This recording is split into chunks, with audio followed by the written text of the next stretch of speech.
James Phelps is an actor based in the UK. His first role was in the Harry Potter franchise. He played Fred Weasley, and his brother Oliver played George Weasley. In this conversation, we talk about Harry Potter, we talk about his new travel show, and various other topics. He and I have been friends since late middle school, early high school, and we really enjoyed this conversation. One of our first interviews that we conducted actually last summer when we were traveling. I hope you enjoy it. So do you remember why you missed my wedding? I had very important places to be. I think you were golfing in Phoenix. Yeah, but it was a good course. No, that's a lie. I had I was in the States I had meetings or something. And then you were golfing. And then I went to do TPC and another course and Pinehurst in North Carolina, and I could not get on that course apart from then. One day I'm going to learn how to golf because I'm going to get too old. You would appreciate. You would be like, okay, yeah, I'll get on board. You could have missed my wedding if you were golfing. That would have been fine. Your wedding was awesome. You're like actually one of my oldest friends at this point. Really? Well, like I have my childhood baby friends that I'm still in touch with, but that's pretty rare that someone's in touch with so many kids from when they were infants. But I've been friends with you since I was 14 years old. Yeah, that's pretty. I guess. Yeah. That's pretty insane. Yeah. So I've known you for that long. I think I met you right like as soon as you were starting your journey down like the acting career in Harry Potter, right? So we'd done, when was that? 2002? I think so. In Cancun, Mexico. Yeah. We just wrapped the second movie. So the first one had just come out, but yeah. Cancun. Do you remember that trip? Yes. One of the best ones ever. That was so much fun.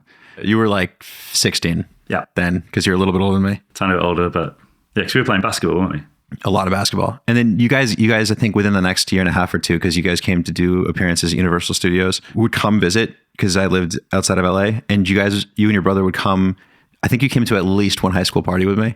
Yeah. But that blew my mind. But that kind of thing was really, because everyone was obviously like, if you have house parties in the UK when you're 18, it's no real big deal that people are having a beer what was that like? Two. Yeah, what was the house party like? It's kind of exactly what I imagined it to be, because obviously we only see it as like a high school teen films or something, or TV, where it's like, yeah, buddy, yeah, well, that kind of. I was looking out for like the different. I was trying to figure out what category you fitted into, whether you were a jock or a me or a nerd or yeah. What'd you think? What was your take? Well, you were neither, were you? You were.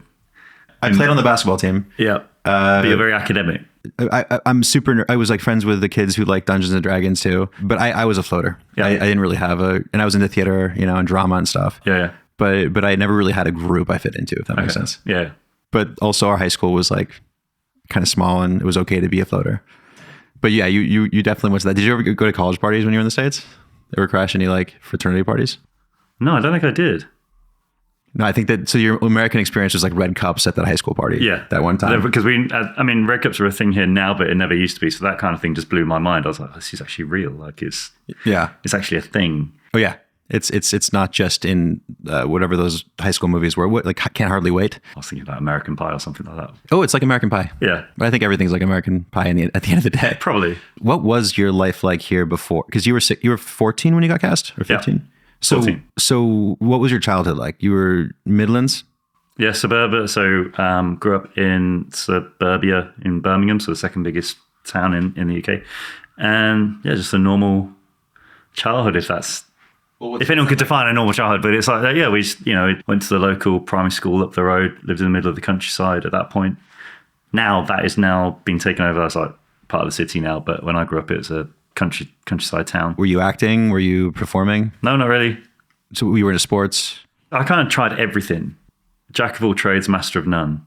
That's not very different than you are today, because you have a lot of interests that you go deeply into. Yeah. And that probably comes from maybe what you were like as a kid then. I have that mentality of like, once I'm in something, I'm all in. Then I'm either going to stay with it, or sometimes I'll vary on something else. Like during one of the lockdowns, I got really into Rubik's Cubes. I did not know this. I've always wanted to know how to solve a Rubik's Cube, and then ended up learning. But I was pretty much at it for 19 hours straight, where my wife was like, for the love of God, go to bed or something. Like, just because I was literally sitting there just like trying to remember the combination.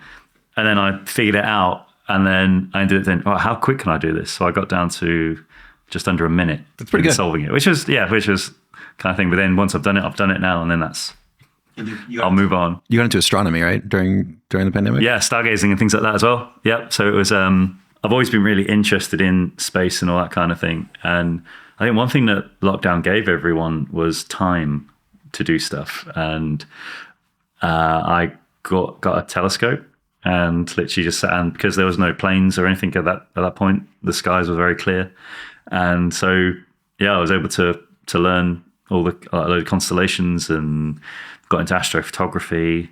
At that time as well, there was a comet flying over, so I figured out how to see that as close as I possibly can and check out where the Milky Way was. And yeah. Is your interest in it sort of like from a science fiction perspective? Like, do you love thinking about the universe and physics and parallel universes, or is it just kind of charting the skies? Like, where's your focus when you think about these things? The majority is targeted is not the parallel universe kind of thing, but I like to think there's somewhere not the dorky sci-fi no, but I like shit. to think there's somewhere like you're looking at a tiny star somewhere. There's someone else looking up at a telescope going, I wonder what's over there. But equally, I was more into it for. I got a book actually, which was about the constellations, but also the stories behind them.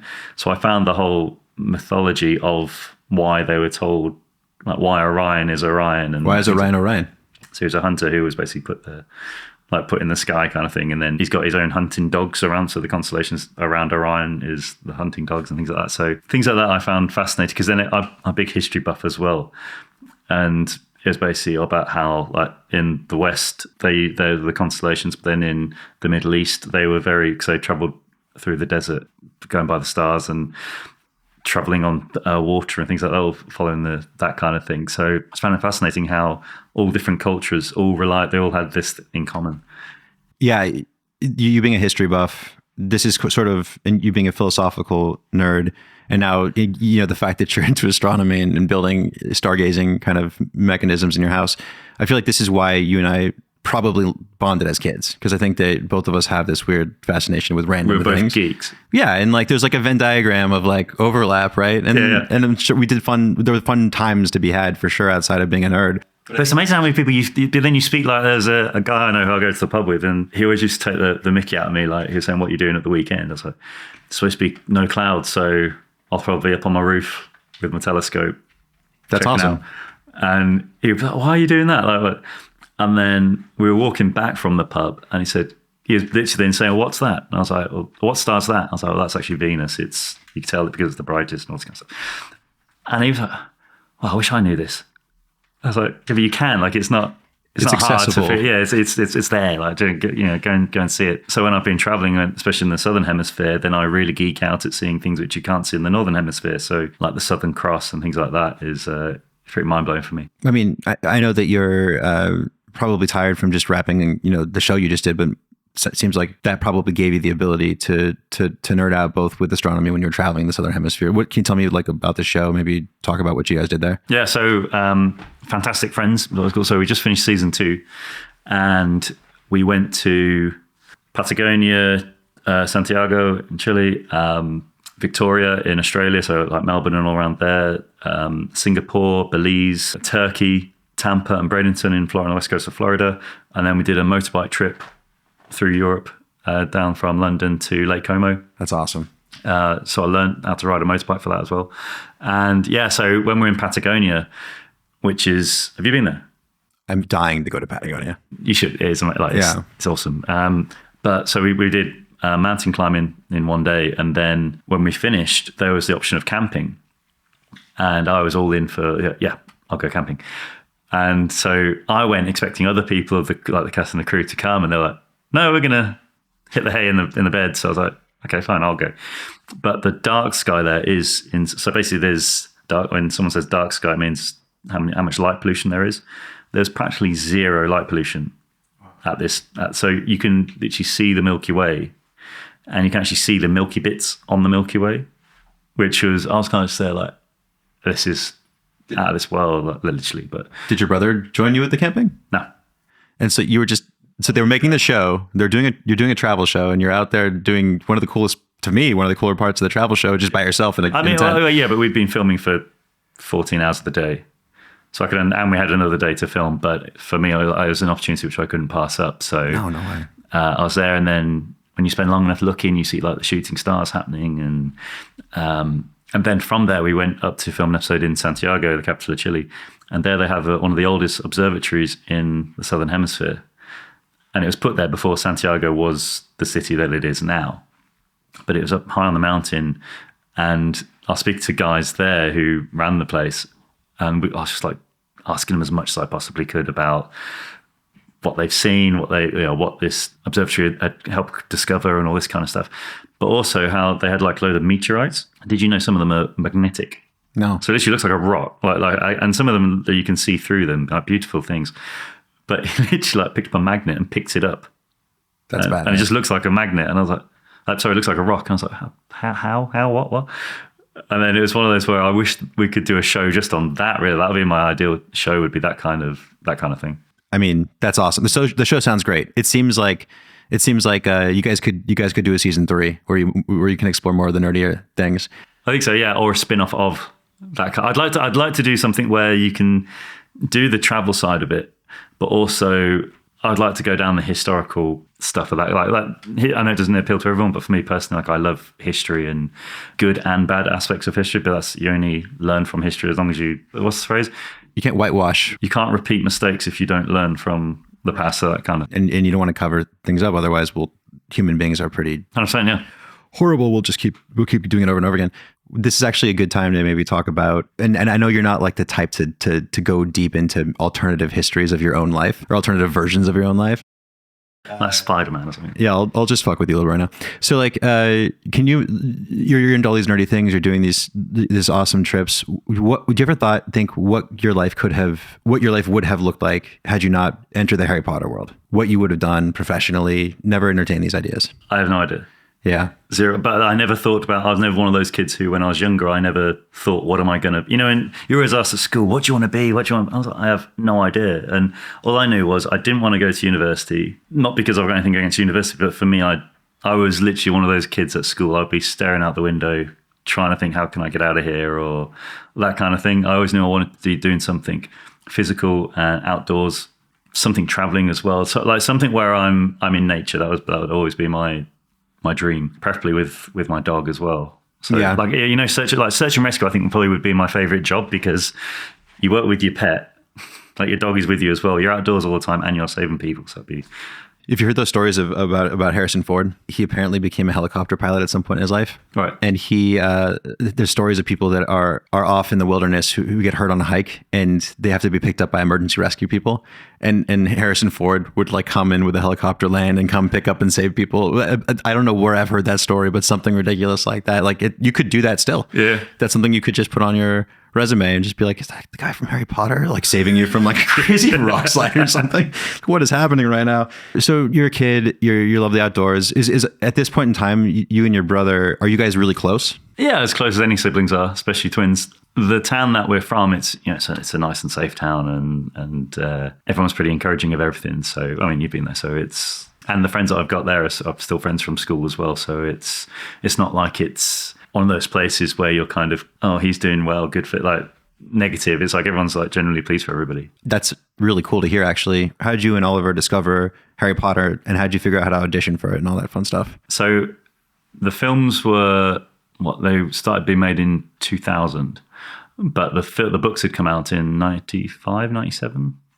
I think I was in the 3rd or 4th grade, so 97, 98. The fourth book had just been released when we heard that there was audition that they're going to make a movie. Were you a fan of the books? Yeah, but not like I read them and I enjoyed them, but I wasn't like I was going to the midnight opening of the 4th book. You weren't hoping an owl would be landing on your balcony delivering. Exactly. Okay. But yeah, I mean, I enjoyed them, and then I was actually reading the 3rd book when we got our first audition. But how did you get like? So we heard that they were doing auditions for every part, and it was in the July, so it was that time of the year when teachers have kind of logged off of the lesson plan, like you've done all you're going to be learning for that year. And we were told that basically, like we just saw it saying anybody can apply. There's 2 auditions. There's one in London on the same day, one in London and one in Leeds in the north of England. Go and see. No experience required. So we were like, day off school, make it in a film, why not? So we all went up there as a family to Leeds, and long of the short of it is that we had to wait 2 or 3 hours. As we were waiting, Oliver and I realized we were the only twins there who hadn't come dressed the same. You know, we're pretty similar in that, to this day, you guys have very different looks. Yeah. We both went over to the department store over the street, just bought 2 t-shirts off the rack. And then we were called, you had a ticket for your number. So our number was called. And we were waiting in this long line for the casting director. And opposite the hallway, the door opened and another casting director said, if you want to line up here as well, I'll see people. So like half the line moved over to this other room. But Oliver and I were like, no, we're in this one. Let's just stay here. It'll be fine. And completely unbeknownst to us, the casting agent in the room that we went into was Janet Hutchison, who was the head casting director. So sliding door moment could be, if we went and saw the assistant, she could have been like, thanks, but you're not what we're looking for. Whereas Janet actually, she said that as soon as we walked in, she saw the look of what we had and kind of saw, I hope these guys can act. And yeah. So you said there was a bunch of different twins, like just tons of twins. Yeah. Has there been a time since then that you've been in a room with that many sets of twins? Not that many, but there's been a couple of like auditions, and there's like, have you been to you ever done an audition? I've been on the other side of the audition process. Yes, exactly. So when you're in the waiting room and you've got like, do you ever watch Entourage? Yes. So there's a sketch when Johnny Drama goes into a room and everyone is like his height, beard, and it's kind of similar to that. You walk in a room and there's all different sets of twins. And Oliver and I had an audition a couple of years ago and for Last Night in Soho. And so we got in there and then there was like 3 or 4 different sets of twins waiting outside. You're friendly to them, but obviously you need to be the best twins. You need to be the best. Yeah, but we ended up having a good laugh with a couple of the other sets of twins there, and it's quite nice. After Oliver and I got those roles, but I had a message from one of the other brothers that were there, and he messaged saying, "I'm so glad that you guys got it. If we didn't," which was kind of nice. That is really nice. Are you in touch with anyone you've gone up against? No. Yeah, just like, it's not like I'm in an angry way, but it's like you'll see them. It's like you're respectful to them. Of course, not even may the best person win, but it's more like if I don't get it, it's not personal on me. It's more on the role that they're being cast for, and vice versa. Right, that makes sense. Well, so when you were cast for Harry Potter, you said your community was extremely supportive. Yeah. Do you remember how you got the news and what your guys' response was? Like, do you remember that moment? Yeah. So after 5 or 6 auditions, I want to say, over the summer break, we then got the phone call saying we'd love for you guys to be Fred and George. Were you guys both on the phone? No, my mum answered it, and then she was told, and then she told us. But at that point, we'd gone so far down the line, I kind of already thought we're in. I think naivety, what you don't know kind of thing, so it seemed like everyone else was a lot more excited than I was. And I don't mean that in a big-headed way or anything like that. I kind of You were already there. It's like I thought it's fate, if that makes sense. Like, but I remember my nan and granddad like got a glass of champagne for every bottle of champagne, celebrating. They knew what a big thing it was, and obviously, right, the adults know what it's like. You would, if you knew your grandchild or your son or whatever had got in that, you'd be life-changing. I know what it exactly. Whereas when you don't know, you don't know any different. So at the time, you remember people being super excited, and obviously you were happy that they were happy. Everyone was excited. Did you have any thought in your head about how your life would change, or was that just not even in you were just like, this is cool? Yeah, kind of. Yeah. I mean, I had no idea what to expect. Like I'd never been on a film set before or anything like that. So it wasn't like it was I can compare this to anything else. But I remember telling some of my close friends before we started filming, and they were like, yeah, sure. Like, no, really, they're making Harry Potter books into a film. Yeah, sure you're in it, sure. Because no one from our town is in.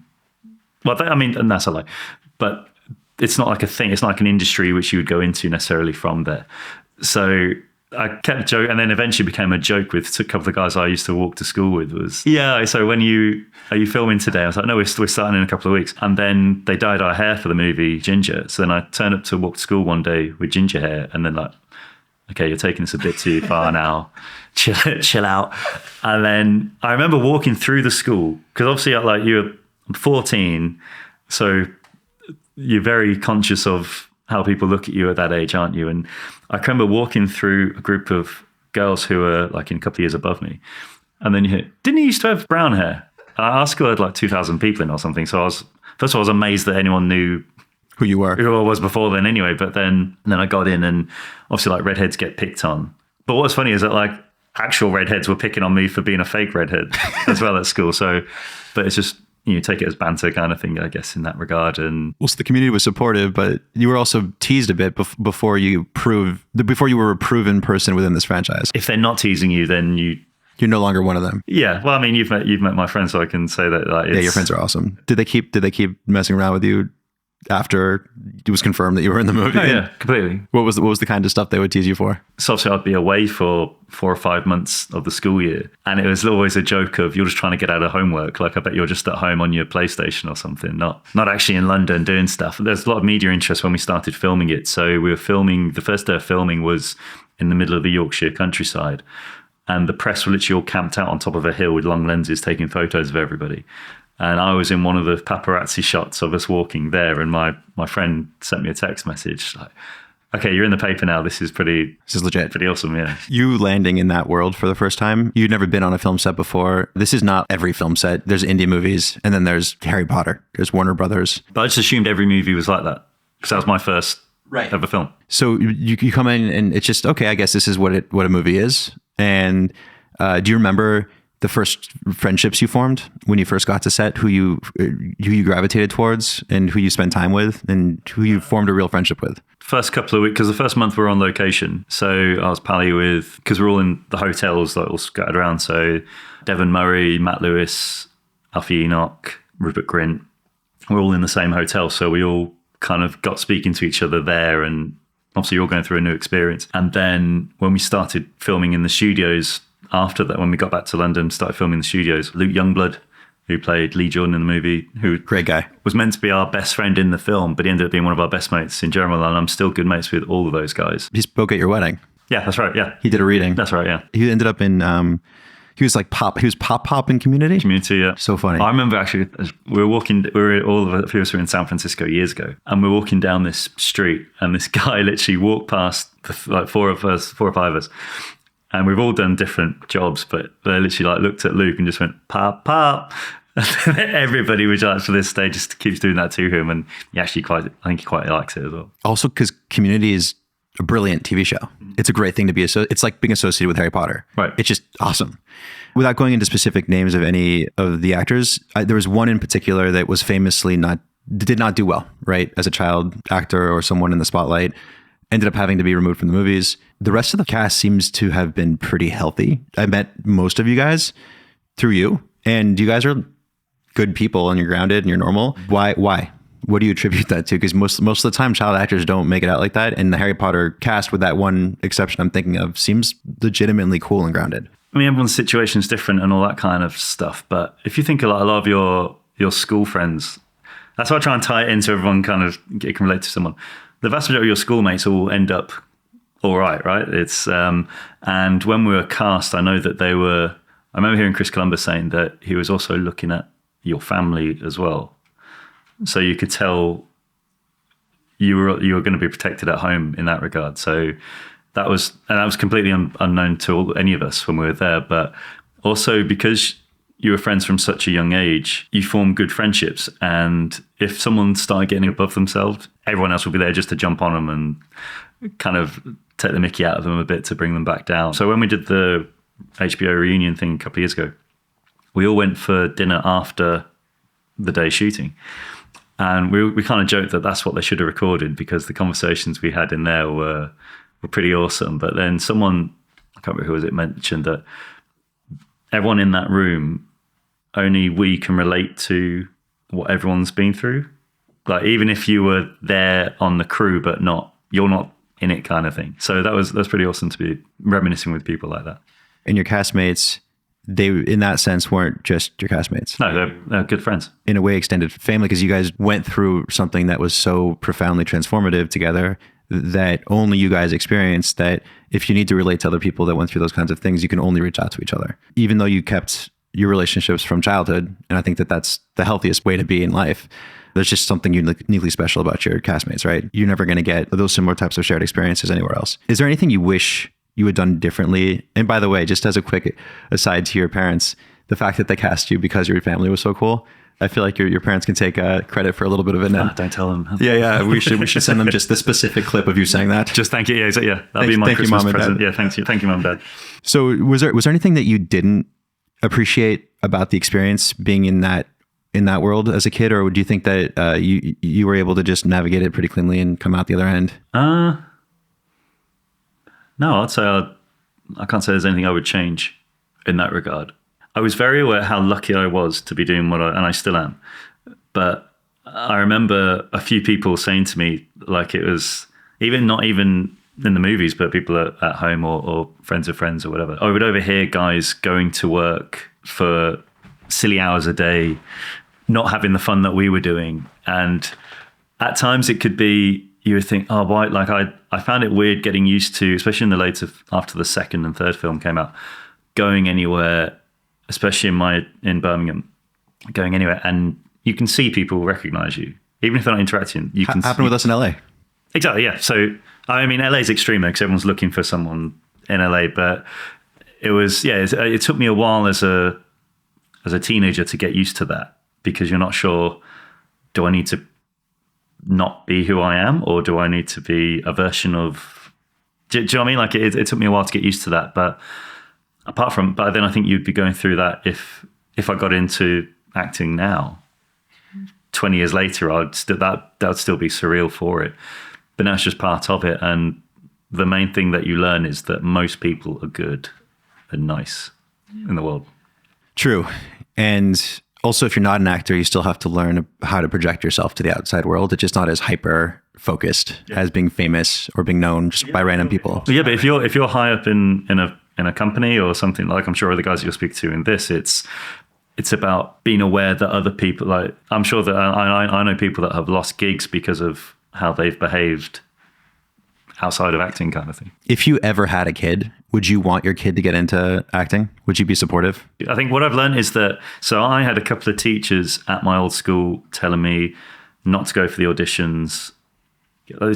Maybe you could film on the weekend so you can do your schoolwork. It's like, I don't think you understand how this $1 billion organization works.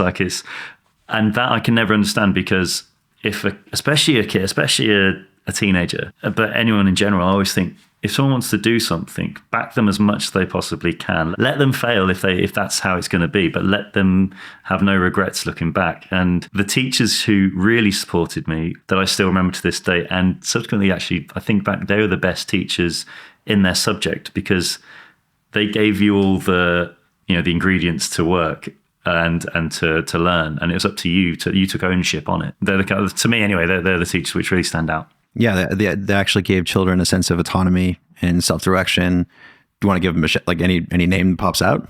Remember Miss Penny, Mr. Napper. Basically, you're not doing education for the teacher. You're doing education for you, and that's anything that any life skill you're learning or any skill you're learning. You're doing it for you, and if you do it with an enthusiasm, then you'll get better. It's like, so I had some work done recently on my house, and I was chatting to the electrician there, and he was saying that he had a guy working for him who was just picking up the paycheck, and he was going nuts because this kid's got such an opportunity to learn, just to be the best that he possibly can. And so it's kind of good that you can see that if you're doing anything, just go full on, and you'll enjoy it more as well. Surely, if you know what you're doing, then you'll enjoy anything you do. Yeah, become an expert, grind through it, and it can be being an electrician, being an actor. Just make sure you just put your full force into it. An acting coach said to me once, Jennifer, she said, if you're going to fail big.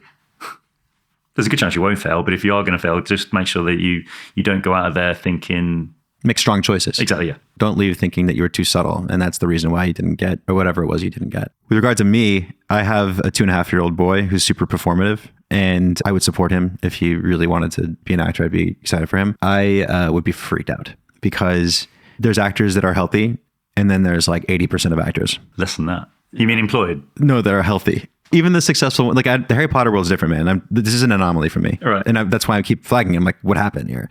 But a lot of people who are attracted to acting are attracted to it, not because it's a craft, not because it's like a thing that the profession they love doing. It's because they want the attention. Do you think? Dude, for sure, yeah. I would say it's the other way around. I would say less than 20% crave the attention. The vast majority of it want to be, they're storytellers or they're artists or something like that. Like I I'm more than happy being one of the crowd in day-to-day life. I know that about you. Yeah. You're crafting your work. Yeah. And you're focusing on your work. You also didn't start getting into acting because you were an attention seeker as a little kid. You weren't constantly wanting everyone to notice you. Yeah. You were surprised when people noticed that you changed your hair color. Yeah. That wasn't what your personality was. Although there's my point is that maybe not in England, but in Hollywood, a lot of the people that end up gravitating towards that world are the ones that required more attention.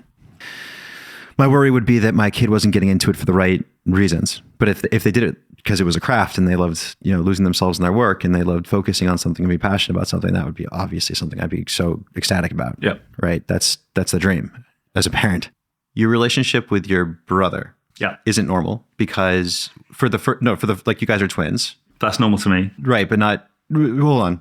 It's not normal for twins either to be cast in a franchise like Harry Potter as 14 or 15-year-old kids. And then have to spend so much time with each other into adulthood in a way that's professional, also public facing. Yep. And you guys are both great people. Love Oliver. You guys are so different. How did you guys navigate your relationship and stay even keel, growing up together in that kind of setting? Don't you just do and we were a strong family unit anyway, so that was always there. But I mean, it's never always been like that. It's you've done that like any sibling relationship. But he's to this day is one of my best friends, and ironically, filming the Fantastic Friends travel show that we did, we became closer doing that than probably all the Potter stuff.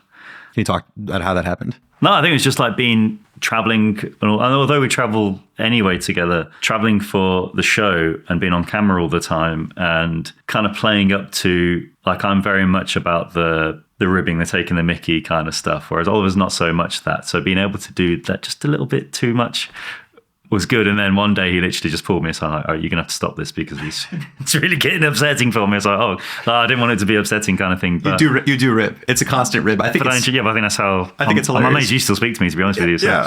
It's just one of those things where we became a lot more, I don't know, except I guess growing anyway, but also just being able to have each other's back, which definitely helps. Yeah, and I mean, he is like the other castmates, but even more so in the sense that you guys all had that shared experience, but he literally had the shared experience with you from your childhood all the way through this insanity. Yeah. And so maybe more reliably, he's the most sound rock. I think so, but also I've got so much respect for my brother. I was his best man for his wedding, and I actually said at this point where I always let him go first into a room. I don't know why, but it's just naturally a thing which always happens. So probably if you ever look at a video all from myself, he's the guy out first and I'm behind him kind of stuff. So he's kind of the unofficial boss. He also had like a cooler taste in hats. I remember he had like fedoras and stuff. No, don't give him that. And he had like golf outfits before it was like he always had like a more specific and courageous fashion style. He was a lot more himself. Shall we say, is that a thing? Yeah, I think he really understood what his style was. I have no style. Well, it's in and out, It's me. If I stay long enough, it'll become in fashion. When did you grow out the hair again? When was this? A couple of years now. I'm going to have to get it cut soon. So since COVID, basically? Yeah, I think I've had one haircut since. Before COVID, I mean, it wasn't, you went to the gym and you exercised and stuff, but during COVID, you grew your hair out and then you started wearing like headbands and then you were finishing marathons and stuff. Yeah, so I did the London Marathon in April, I think it was, which training for that whilst traveling and filming a travel show was an interesting experience. Good way to see cities and towns, and like running 12 miles, 13 miles around Melbourne, for example. That was pretty cool. But equally, I'm done. I'll never do a marathon again, I don't think. Yeah. My wife did a couple of them, and it just doesn't seem like it's good for your body, although it seems like a really cool struggle, like a good feat. It depends what your natural physical capabilities are as well. But in doing so, I mean, I was able to raise money and also raise awareness of endometriosis, which is a condition that my wife has. So it's great trying to raise awareness for that. And so I'd never regret doing the marathon, and I'd actually recommend anyone to do it if they can do one. What's the organization that you support? That's called Endometriosis UK. So endometriosis is a condition which affects 1 in 10 women, and basically gives them really bad periods. It can a lot of pain and also fatigue and everything like that. So, like I say, it affects so many people in the world, but it's just not talked about so much. So, less than 30% of men know what it is. So the whole thing was trying to get men to know about it. And if a friend of yours, maybe she's saying like, "I'm feeling a bit tired today," or something like that, there could be a reason why. you don't need to pry, but there's, just take it from, oh, she's just sleepy. Like it could generally be a thing. Totally fair. So back to Harry Potter for a second. In one of the movies you were in, you also ended up in the crew. Yeah, sixth one. And a little earlier on in this conversation, you mentioned that there's a difference between being in the cast, being on camera, and then being in the crew with regard to the kinds of things you guys went through. What was that like becoming part of the crew? And what did that feel like being on set during that period of time? I mean, I think I'd always wanted to see what the other side of because I'd never grown up on a film set full stop. So I think I did the first 4 or 5 movies. And I'd always intrigued when actually on the 4th movie, I did work experience on the crew for a week, which was good fun. But I knew it was something I wanted to go into doing for a longer production. So the 6th movie, I was contracted for the whole shoot. I knew I was only going to be filming for like a month. So then for the other 10 months, I asked, could I be on the crew? So I was in the assistant director's department. I've got a credit. So I got 2 credits on. I think I'm one of the only cast members who've got 2 credits on the same movie. On the same movie. And it made me fully appreciate how much work goes into it behind the camera. Because if you're acting, you could be on set for 8 a.m. If you get there at 8 a.m., someone has been there since 5 a.m. So never go in there saying, oh, I'm tired. Oh, I've got this to do. Because you'll wrap it. The actors are normally the first ones to go home as a crew. Everyone's got their own jobs kind of thing, but it definitely made me appreciate what the sound guys do, what the grips do, what the lighting guys do, what the camera crew do. All these different departments. It really made me appreciate just how much time and effort go into making a film, and how many sacrifices they have on their family life as well. Because a lot of the crew, they're away for 14 hours of the day. Could be a big strain on families as well. So I think if you can make that experience as easy for them as well, then everyone's winning. Absolutely. Your brother didn't jump into the crew? He tried it for a day when we needed an extra set of hands, and he was down. So I said, do you want to come in? And he didn't really get the whole thing. I don't know. I think you've got to be a certain way of doing it. And I'm quite a people person anyway. So I was able to go and, instead of saying, like, if there's a red light on saying you can't enter here, some people are literally like, no, you can't go in, shut the door, lock. Whereas I'd be a lot more, give us 2 minutes, mate, this will be done, and then I'll squeeze you in, kind of thing. You understood how to calm people down with those rigid sort of situations. A little bit, yeah.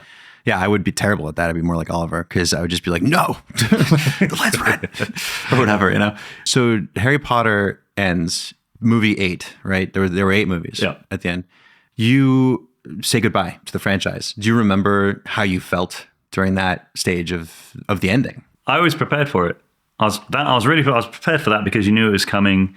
And when you can go out on the biggest, like, it had never been bigger when it finished. So when you can go out at that, then you've kind of got a bit of a spring in your step of, we did. I think it's a very English thing to do as well, mentality. Like the Fawlty Towers ended after 8 episodes. There's only small, the UK Office or something like that. Like, it always ends. And the American thing just drags on and on and on. So it's that, I don't know if it's that mentality of you'd rather go out on top than... Yeah, I think the best American shows are like that too, although that's not the norm, right? Like, I think Seinfeld ended and everyone said, why didn't you just keep going? He was like, because I'm on top. But what I wasn't prepared for was checking out of the hotel, which I lived in for almost 11 years. And I didn't even think about this. But so when we were filming, we would stay in a hotel down south. And I got so in with some of my best friends work at that hotel. So I got so used to that, and I never checked out. I would just call or text them, I'm just leaving now for a bit. So checking out there for the last time, that really hit me. That was a bit of a surreal experience for that one. So that was pretty crazy. Did you cry? No, I won't say I cried, but I was... A little bit? No, no, I don't cry, Aaron. In public, but no, it was one of those where I was just bummed out, really, because I guess I was prepared for the being away from it in a professional environment, but the actual social side. Some of the guys from down there, they're like my third family. I'm really close with their families and things like that. So you make so many good friends along the way that people have no idea about. But yeah, that's quite an experience. I for one, when I leave experiences, I don't have one like Harry Potter, for God's sakes, but I've had like leaving summer camps, or, leaving Birthright when I went to Israel for the first time with a bunch of friends. I cried. I would go by myself, I'd step away from the group, and I would definitely, because when you say bye in that way, you're saying by conclusively.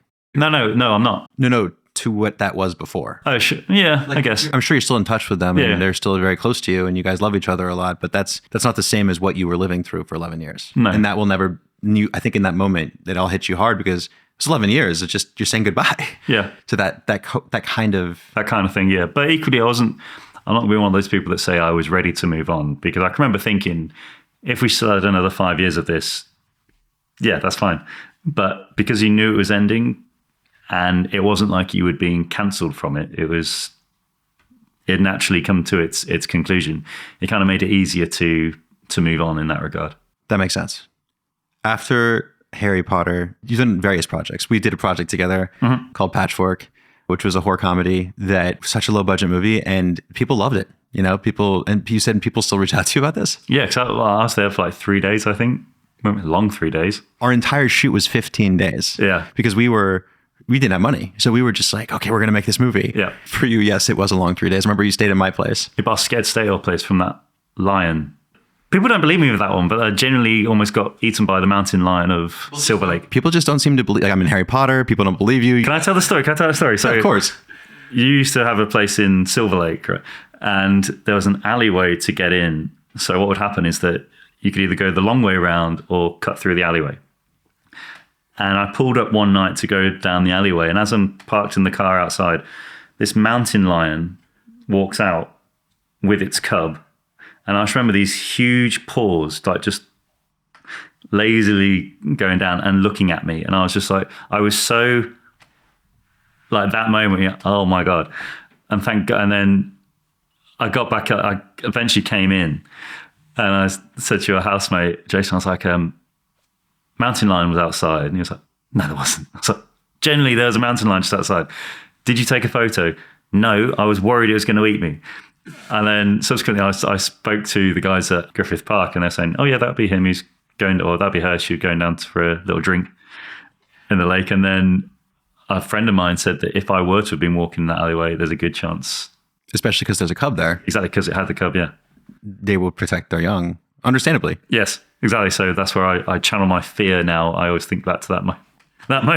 You don't go back to Los Feliz or Silver Lake because... Not in the dark, no. Partially because of the hipsters and partially because of the mountain lions. It's just like two very scary groups. Yeah, exactly. Predators out in the loose. If I could grow a beard like that, I would though. Oh, then you'd be okay. And you can wear one of Oliver's hats. I think that people don't really understand sometimes that you still do Harry Potter stuff. You still make appearances. Can you talk about what that's like and what that experience has been like since the end of the movie? And for a layman, they may not even understand. You make appearances, and it's pretty awesome, actually. Yeah, well, it's not like we dress up as Fred and George or out like Fred and George or anything like that. But Warner's are great. They ask like if there's products coming out or events or something like that. And Universal Studios, they've got the theme parks all around the world. And what's that like? What was that like when they opened the theme park? When the first theme park opened in Florida in 2010, there was 100,000 people at that opening. There's actually a picture from the sky, and it was so like the crowd were so big.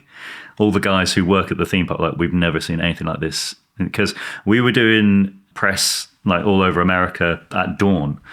So I guess to get all the East Coast in first, we were there at 4 a.m. or something like that. And as we were talking, the sun was slowly coming up and you could just see people just endless people. That was something which blew my mind. And obviously that did well. So then they opened another world, and they just keep adding to it every so often and adding then it to different parks around the world. And they do it really well. I guess I always assumed that it would be go to a theme park and they've just redone an old world, but just stuck a few Hogwarts logos on something. But they've literally made it there, and Diagon Alley and all that kind of stuff. And again, I feel like I'm very fortunate that I've then got to know the leading theme park riders, and like Thierry Coutu's a legend in that world, but he designed all the rides, and a very humble guy who was very cool. Just to any stupid question I've got about how did you come up with this movement of track or something, he'll sit down and talk with me about it, which I've definitely learned is people who high up in their game, if you've got a passion for something, you ask them a genuinely question about, and you're genuinely interested, they'll take time to explain it with you. I think I remember you sending me a selfie from a stage at the Universal opening. Yeah, probably, yeah. I remember you were like on the stage and you took the selfie and there was the crowd of 100,000 people. Yeah. That's wild. And yeah, and as for the people who build amusement parks, they're so thoughtful about every little detail that they put into their work. To your point, that's like every great craftsman, right? And anyone who builds story, who builds, it's just really important to have that kind of level of detail. But the ride thing is really specifically interesting because like, why did they make that curvature? And then if you have the chance to talk to someone who's that genius, it's pretty amazing. Yeah. You said he's Japanese? No, he's I'll say he's French. What was his name? Thierry Coupe. Oh, I heard like a Japanese name. I mean, I'm just speaking out one person. There's many people who work there and work for those companies. It's like a production. Yeah, exactly. I'm going to sound really cliche, but seeing the joy of fans going there and they're wearing the robes in 110 degrees Fahrenheit sometimes, and they're still loving every second of it. So that's pretty cool to witness. Do you ever put on robes and go in with the crowd? No. And then surprise them by being sitting next to them on the ride and just saying, hey, like, what's up? Like, I would totally do that. We've done things where, so they've got a replica of Fred and George's shop in Diagon Alley, part of it. And we've done a thing where Oliver and I were there doing something completely different for the park, but we just popped up and the people working there, because a lot of the people who work there are fans of it as well. So we're just like, I hope you're working hard here. Like generally keeping it in like, and some of their faces were very much, oh my God, oh my God, oh my God. That's amazing.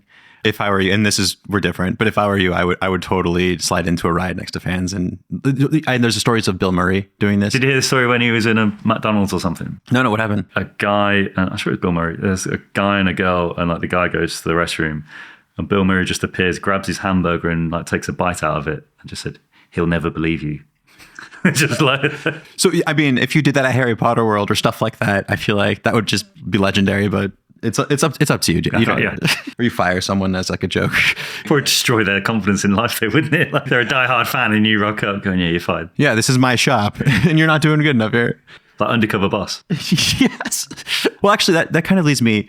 Do you remember when I pitched you? It was a silly idea, but I thought it was great. It was like 12 years ago, and I pitched you an idea to do sort of a Curb Your Enthusiasm type show with you and your brother called After Harry, which sort of had you guys playing versions of yourself, very hyperbolic versions of yourself, and trying to find yourselves after Harry. That didn't interest. I remember Oliver his interest was piqued. He was like, "Hey, actually, that could be fun and funny." You were just like, "No, that's not for me." Yeah. Do you remember why you were just like, "Nah, that's not for me"? I find if I'm definitely how I thought then, I'm still to a degree now. If I'm acting, I want to be kind of completely different to how I am as a person in general, and I don't want to be a hyped up version of myself. You know, in like professional wrestlers, they say it's them times 100 or something like that. Like I don't really want to do that. If I'm acting, I want to be completely the other way. Maybe bar a couple of other characters, but if I'm playing myself, I want to be myself and not like a egotistical version, although I am quite egotistical. Yeah. I don't think you're, well, again, back to the actors thing. I don't think you're like the actors I know that are super egotistical. I see what you mean. I would have been a blast. I think it would have been so fun. It probably was. I'm very content with my lot. I understand the reasoning. You already had this, really awesome career with the Harry Potter franchise, and then you played a different character, and then you already have to deal with being a public persona. Yeah. You're so well versed in doing interviews like this. You've done several of these. You go on for promotions a lot, and you do a lot of awesome stuff. Playing a version of yourself in light of that doesn't seem like that much fun or that fulfilling, right? And you could easily see where that could go too. It could become a super popular series, and then you have to do it for 10 years. Yeah. And it's like, okay, when's this going to fucking end? That's fair. Well, offer's still on the table if you guys ever want to give me an offer.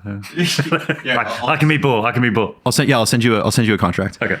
Not to go too deep into this, but you do have to be careful being a public facing person with oftentimes just very intense fans. Is that something you've just learned to deal with? It doesn't bother you anymore? How do you go about that? I'd say that, like I said before, the vast majority of people are good-hearted and they mean well. And I'd say for the most part, I know some fans who are very passionate for Oliver and myself, and they're very, very supportive, and I really appreciate that, and it's really cool. And I think that it's that. What was actually fun especially during lockdown. So Oliver and I got onto the Cameo app. The guy Martin, who was one of the founders, he approached us about joining it. We really didn't know if anyone would want a video from us. And it kind of got pretty good. Like it was very, especially lockdown definitely heightened everyone's just wanting to send a different message out to somebody and all that kind of thing. So it got very, very busy, and we did met some very cool people, and they did a thing called Cameo calls. It's basically like a 60-second call between you and a fan. So I did this, I want to say like once or twice a week, just for an hour. And I met some really, I really got on, you know, it was really nice meeting people. Would you carry it on over the minute? I couldn't. There was like a set time. The way it was structured, that wasn't possible. But like you would speak to, and you ended up forming I would say a friendship with these guys, because it was there were people who were in New Zealand, or people in there's a lady in Alaska, there's a lady in California. Like it was all these different places, Dubai, all over the world. But it was really nice, like their stories they were going through, and even if they're going through a hard time, some of them would call in to have a chat to, like just to take their mind off that. And it was really, I feel like I became friends with these people, and I hope that they felt the same way. That's really special. Like to have a healthy connection with fans and give them the opportunity to actually connect with you like this. Yeah. And in a way that's comfortable for everybody. I mean, and it was I'm not going to say it was a controlled way, because obviously it was a virtual thing. But I mean, I'm one of those people. If you see me alone at a bar or a pub or something, come over and say hey, and you know I'll happily chat, that kind of thing. Because I've seen that. Yeah, exactly. So it's one of those where I always think that if you saw someone that you know or you have some kind of connection with, how would you want to be treated in that kind of space?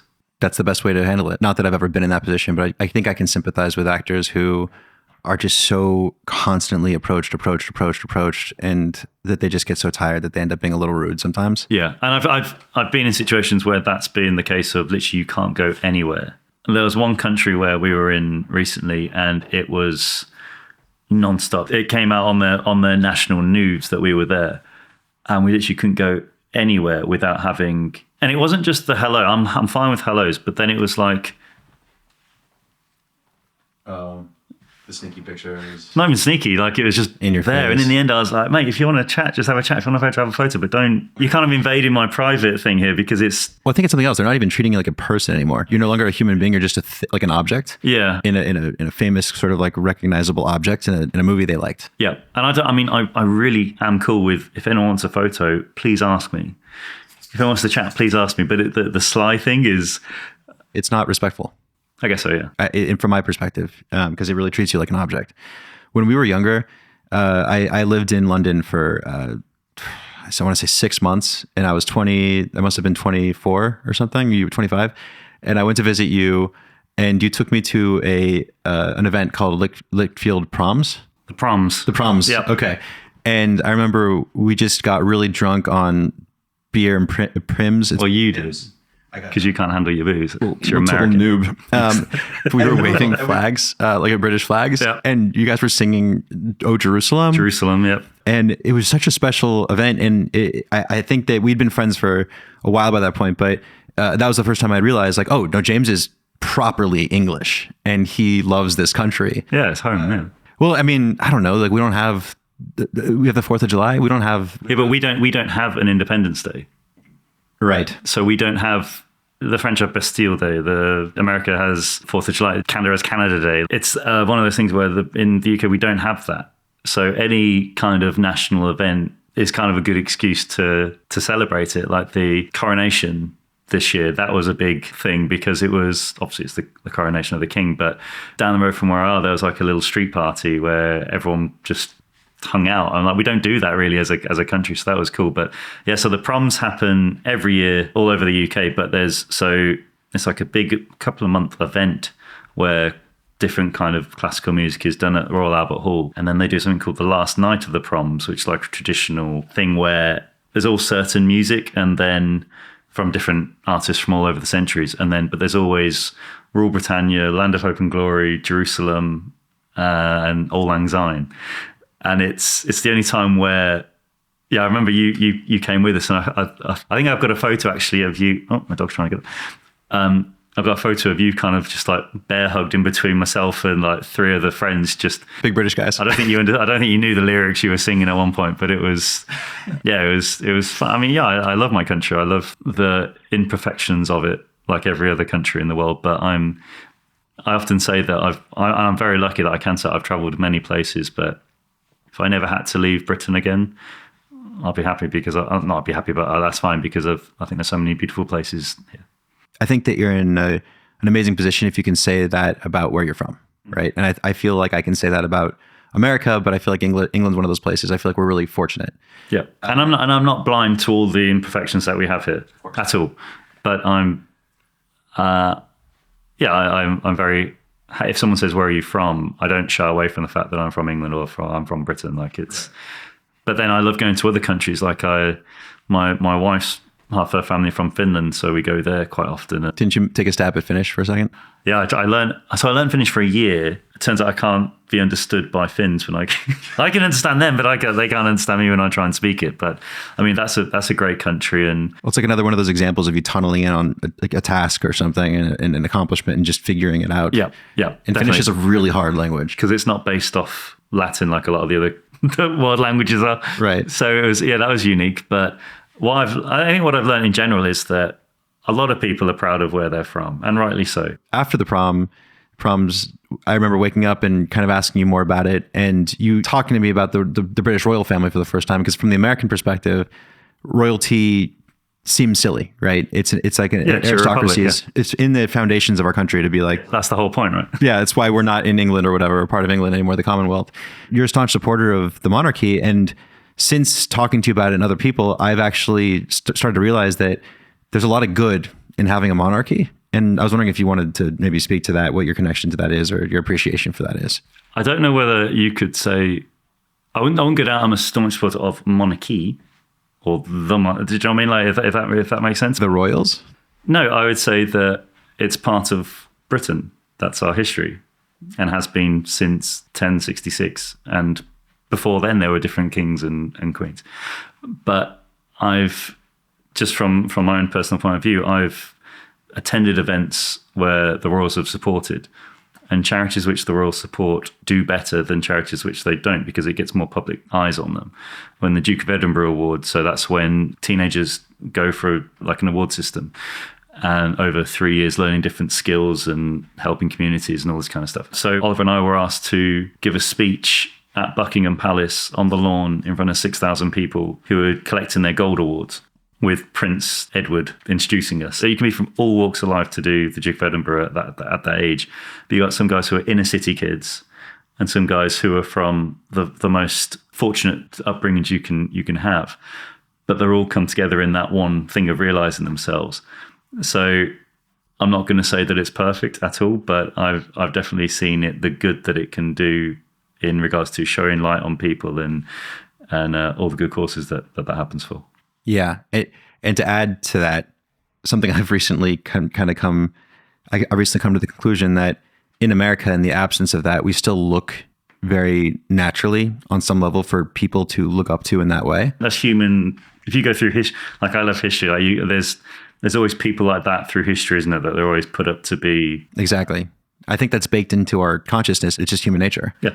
And we've replaced the royals that have been there throughout human history with modern day influencers like the Kardashians. And I'd much rather have the English royal family than the Kardashians. You say that? Yeah. That's my opinion, not yours. I mean, if you want the Kardashians, you can have them. Oh, right. I think it's all just public, like your own perception and things like that. I mean, I'll happily listen to people talk otherwise, and that's their opinion. That's great. But I can only speak from a personal point of view. I've been very fortunate. I've met Prince William, Prince Harry, Prince Philip when he was alive. I saw like the Queen met my mom and people like that. And the excitement your family had and you guys had, and just you saw the way that people responded to it. It's just magical. It's special. It brings a pride about stuff. And I mean, to this day, I sometimes get the question of who's the most famous person I've ever met. And when I was about 7 or 8 years old, I met Princess Diana. Like she opened a police station near where we were, and to this day, it's still. Do you know things like that? Like it's. Do you think it's Princess Diana, or do you think it's J.K. Rowling? What, the most famous person? No, Princess Diana. I have no idea. I guess Princess Diana is, everyone knows who that is. Everyone knows J.K. I mean, Yeah. it's different. I just know because we're going through that. Yeah. But Yeah. I mean, although when I met J.K. Rowling for the first time, I remember being nervous because she was the person that had written the characters who I was going to be portraying. So yeah, that was. Do you remember meeting her for the first time? Yeah, she was very, very lovely and very put me at ease. So yeah, very grateful for her to that. Yeah. Well, man, this has been really. Thank you for doing this. This is so much fun. And Sorry, we'll have to cut half of it, but I think that mostly just the parts where I wasn't opened up to the camera enough. you learn all that kind of stuff. Yeah. It's just natural though. It's like when you're anything that you do, you have to do it a couple of times to get used to exactly what it is. And it's like, when you see a sportsman and it's like their first game, it's like, oh, he's never going to make it. It's like, I'm pretty sure if you try that same person in a couple of weeks from trying that, he'll be a lot better, or she'll be a lot better than they are now. Definitely. Well, thanks, man. I really appreciate it.